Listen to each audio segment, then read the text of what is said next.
Y nos vamos ahora entonces a la ciudad de San Pablo. Allí está nuestra colega Laura Olivera. Laura, bienvenida, buenas noches. Para contarnos un poquito más, algún otro elemento, una visión bien uruguaya de lo que está pasando en la Nación del Norte. Bienvenida. Bueno, muchas gracias, buenas noches. Bueno, efectivamente, Brasil entero está viviendo una situación de colapso que debería servir al mundo como una advertencia sobre lo que puede llegar a pasar cuando se flexibilizan las medidas y no se siguen las indicaciones de los profesionales de la salud y, por ejemplo, se realizan eventos clandestinos como los que presenciamos durante el carnaval, ¿no?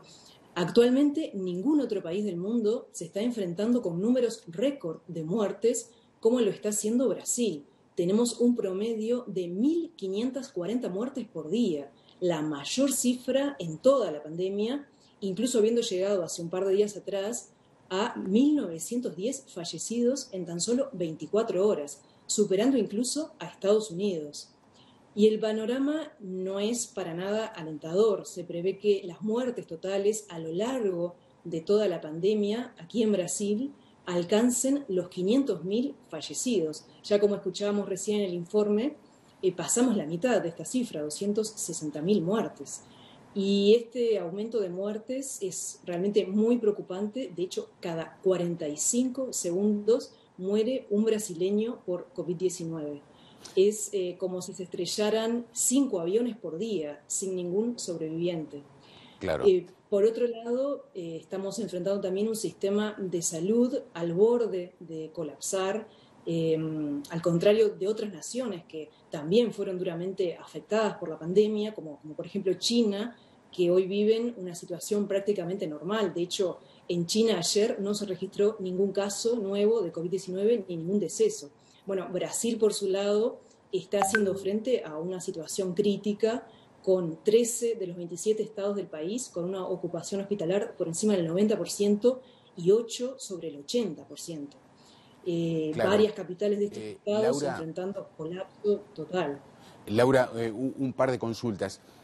Por ejemplo, ¿en qué medida en esta situación que ha ido creciendo, aumentando el agravamiento, pudo haber incidido esto que se está hablando en estos últimos días de la nueva cepa o la cepa de Manaos? Eso por un lado. También, ¿qué pudo haber afectado? Si la postura del presidente de la República o el gobierno nacional respecto a cómo encarar lo de la pandemia. ¿Y cuándo eventualmente se espera podría llegar a tener algún efecto la vacunación que comenzó hace aproximadamente unos 30 días, tengo entendido? Sí, bueno, sí, Brasil se está transformando en una amenaza mundial, ya que ha sido capaz de generar esta nueva variante de COVID-19 que se originó en Manaus, la variante P1, que es mucho más contagiosa que la primera. Y si se acuerdan, aquí mismo comentábamos a principio de año sobre el colapso que se ha generado en Manaus, donde los hospitales habían quedado sin oxígeno y los pacientes, bueno, morían asfixiados. Ahora Brasil entero corre el riesgo de reproducir esta situación a escala nacional y convertirse en una gran Manaus, ya que en todas las regiones, como veíamos, la situación se está agravando día tras día y, bueno, incluso Río Grande del Sur, ¿no? El estado más cercano a Uruguay está totalmente colapsado, con una sobreocupación de los CTI del 102%, ¿no? Y la situación tiende a empeorar y se augura que para marzo y abril la situación sea aún peor. El tema de la vacunación, el problema es que va muy lento y también con falta de vacunas. La previsión aquí en Brasil es tener a toda la población vacunada para fines del año. Se hablaba de un 75% de vacunados para octubre, pero la realidad es que poco más de 8 millones de personas tomaron recién la primera dosis y 2,5 millones la segunda. O sea, en total 11 millones de dosis ya fueron aplicadas desde el 17 de enero, van a ser 2 meses.